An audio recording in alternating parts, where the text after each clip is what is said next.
अस्सलाम वालेकुम नाज़रीन, मैं हूँ अतीक रहमान और आप देख रहे हैं मेरा यूट्यूब चैनल। नाज़रीन, आज मेरे पीछे आप देख रहे हैं कि टीवी स्क्रीन पे न सिर्फ पाकिस्तान बल्कि पूरी दुनिया सुप्रीम कोर्ट की प्रोसीडिंग को लाइव देख रही है। और ये सिर्फ किस वजह से हुआ है? चीफ जस्टिस काजी ईसा फायज़ की वजह से। उन्होंने एक ऐसा इशू, एक ऐसा एक्ट जो पार्लियामेंट ने बनाया था जिसमें कहा यह गया था कि जो 100 मोटर लेने का इख्तियार है और बेंच बनाने का जो इख्तियार है वो अकेले चीफ जस्टिस के पास नहीं होना चाहिए, बल्कि जो 3 सीनियर 3 जज होंगे उनकी जो कमेटी है, उस कमेटी में चाहे एजाजुल हसन भी हो, उस कमेटी में चाहे जस्टिस मुनीब भी हो, चाहे मुज़ाहिर नकवी भी हो, लेकिन वो 3 जो जज हैं वो मिल के ये फैसला करेंगे कि हमें फ़लाँ जो पब्लिक के अवाम के मुफादे आमा का केस है उस पर 100 मोटर लेना चाहिए, या हमें जो बेंच बनाना है वो किस तरह से बनाना है, किन जजों पे मुश्तमिल और कितना बड़ा बेंच बनाना है। आपने देखा पीछे चीफ जस्टिस उमर बंदयाल जो उनसे थे वो एक बड़े मतलब लिमिटेड से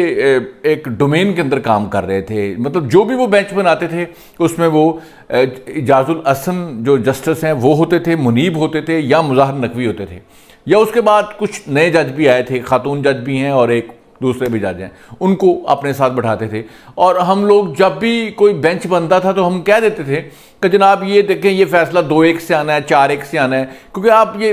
बिल्कुल पीछे जो नैब के कवानीन में हमारी पिछली पार्लियामेंट ने कुछ तब्दीलियां की थी, उस बेंच का जो फैसला आना था लोगों को पहले पता चल गया था। आप वो सेम जस्टिस मंसूर अली शाह ने जो है वो उस पर इख्तलाफ किया, लेकिन चीफ जस्टिस और जो एजाजुल हसन है उन्होंने उस पर कोई इख्तलाफ नहीं किया। लेकिन ये देखें, ये चीफ जस्टिस जो हैं हमारे काजी ईसा फायज़,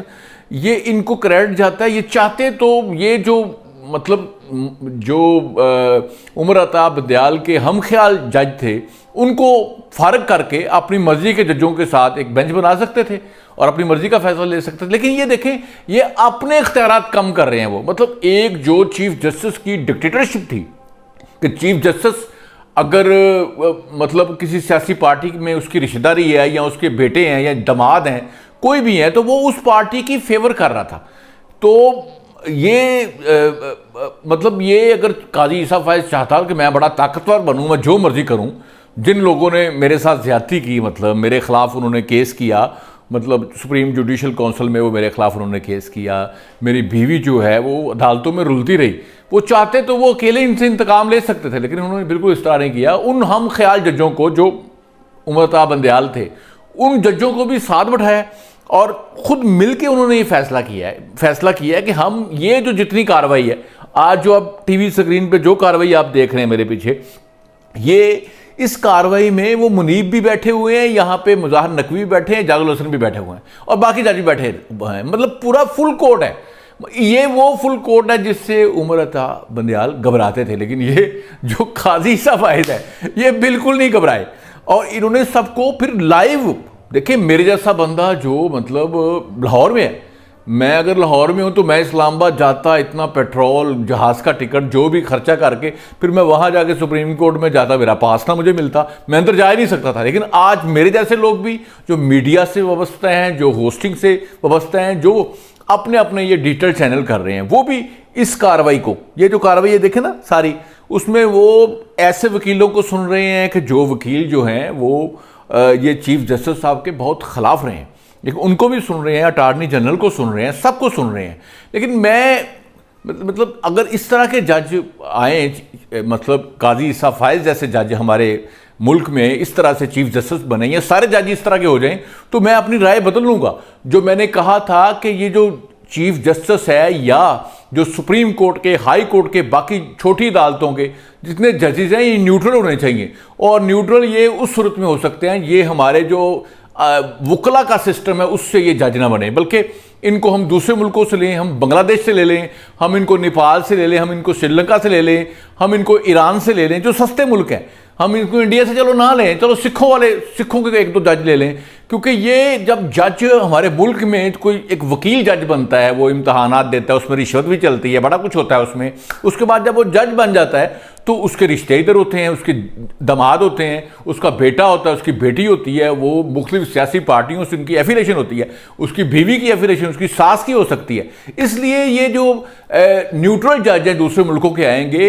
इनको ये 20-25 लाख देंगे तो ये भागे भागे आएंगे और वो फैसले ठीक करेंगे। इसलिए मैं आज ये जो मंजर है, ये चीफ जस्टिस जो हैं काजी ईसा फायज, इनको आज मैं इस तरह से जो प्रोसीडिंग कर रहे हैं, जो मतलब अपने ही हाथ काटने वाली है, मतलब अपने इख्तियारात को देना चाह रहे हैं, पार्लियामेंट को देना चाह रहे हैं। या अब नुक्ता किस पे निकल रहा है, जो जिन लोगों ने इस पे पिटीशन की है, ये ख्वाजा तारक रहीम है या जो पीछे पिटिशनर इसके गैर मालूम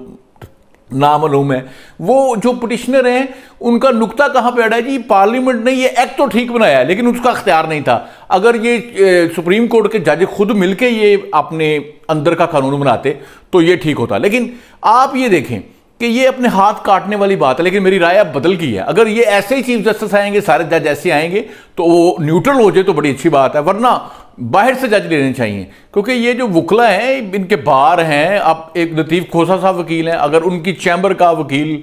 जो है वो जज बन जाएगा, उसके बाद वो तरक्की करता करता आगे आ जाएगा, तो फिर वो जब उसके सामने लतीफ़ खोसा जाके पेश होगा तो वो कैसे उसकी फेवर नहीं करेगा। या किसी वकील को अगर एतजाज़ अहसन ने पढ़ाया है, उसको टीच किया है, वो टीचर भी है ना, आपको पता है, तो वो कल को चीफ जस्टिस बन जाता है, एतजाज़ अहसन वहाँ केस लड़ने जाता है तो उसके सर जो आए हैं केस लड़ने, तो उसकी इज्जत क्यों नहीं करेगा। उसके बाद आप लाहौर हाई कोर्ट का हाल देख लें, देखिए वो जो जज हैं सारे वहाँ पर लाहौर हाई कोर्ट के, वो परवेज़ इलाही ने पहले से खरीदे हुए हैं, वो परवेज़ इलाही की मर्जी के फैसले कर रहे हैं जी। परवेज़ इलाही को कुछ भी करे, कत्ल कर दे, कख चोरी कर दे, डकैती कर दे, रिश्वत ले ले, आप परवेज़ इलाही को पकड़ नहीं सकते। लेकिन आपको पता है दूसरी तरफ ही जो है वो जोर बराबर का लगाया जा रहा है। और ये मंजर जो है ये मेरे ख्याल में पाकिस्तान में आज से पहले किसी ने नहीं देखे होंगे, बच्चों ने नहीं देखे होंगे, बड़ों ने नहीं देखे होंगे, कि आज जो चीफ जस्टिस हैं वो सबका सामना कर रहे हैं, वकला का सामना कर रहे हैं, जो अपोजिशन के वकला हैं, जो उनके खिलाफ केस करते रहे हैं, उनके खिलाफ बुग़्ज़ सोशल मीडिया पे गालियां देते रहे हैं। तो इसलिए मैं समझता हूँ कि जितनी भी पार्टीज़ हैं हमारी, ये पीपल्स पार्टी है, PMLN है, PTI है, उसके बाद जमीयत उलमा इस्लाम है, सब पार्टीज़ को ये चीफ जस्टिस के हाथ मजबूत करने चाहिए। क्योंकि हमें चाहिए कानून, रूल ऑफ लॉ चाहिए, हमें ऐसा चीफ जस्टिस नहीं चाहिए, हमें ऐसे जज नहीं चाहिए जो किसी पार्टी की सपोर्ट करें, वो न्यूट्रल होने चाहिए। यकीनन आज का मेरा वीलॉग ये इस